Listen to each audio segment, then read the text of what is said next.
નવસારીના લુન્સીફોઈ સ્થિત પ્રજાપિતા બ્રહ્માકુમારી ઈશ્વરીય વિશ્વવિદ્યાલયના મુખ્ય સંચાલિકા રાજયોગિની બ્રહ્માકુમારી ગીતા દીદી દ્વારા લુન્સીફોઈ મેદાન ખાતે 88મી ત્રિમૂર્તિ શિવ જયંતિની ઉજવણીનું સુંદર આયોજન કરવામાં આવ્યું હતું, જે અંતર્ગત પ્રજાપિતા બ્રહ્માકુમારી ઈશ્વરીય વિશ્વવિદ્યાલય લુન્સીફોઈ સેન્ટરથી એક સુંદર શોભાયાત્રાનો આરંભ કરવામાં આવ્યો હતો। આ શોભાયાત્રા ઢોલ નગારા સાથે નવસારીની શેરીઓમાં ફરી હતી। ઈસવીસન 1937માં પરમપિતા પરમાત્મા શિવનું આ પૃથ્વી પર અવતરણ થયું હોવાથી નવસર્જન અને નવચેતનાના ભગીરથ કાર્યને શરૂ થયાને આજે 88 વર્ષ થયા છે।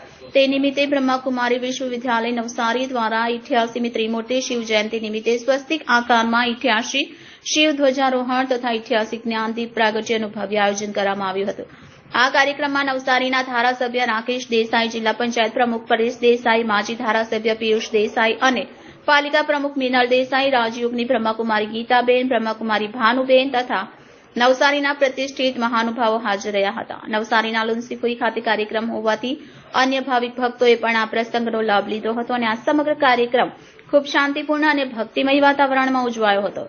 Reporter Deepakbhai Parmar, city golden news, Navsari. ઓમ શાંતિ। પ્રજાપિતા બ્રહ્માકુમારી ઈશ્વરીય વિશ્વવિદ્યાલય દ્વારા વિશેષ મહાશિવરાત્રિના ઉપલક્ષ્યમાં અને સાથે સાથે આંતરરાષ્ટ્રીય મહિલા દિવસના ઉપલક્ષ્યમાં વિશેષ કાર્યક્રમ રાખવામાં આવ્યો છે, જેમાં જનજાગૃતિ માટે એક શોભાયાત્રા કાઢવામાં આવી છે, જેમાં શિવ પરમાત્માનું અવતરણ કેવી રીતે બ્રહ્માના તનમાં થાય છે અને એમના દ્વારા જ્ઞાન અને રાજયોગનું શિક્ષણ પામી એક વ્યક્તિ બ્રહ્માકુમાર અથવા બ્રહ્માકુમારી બને છે અને ત્યાગ અને તપસ્યા થકી એ પોતાના જીવનને એટલો દિવ્ય બનાવે છે જે દેવી દેવતા સમાન બને છે।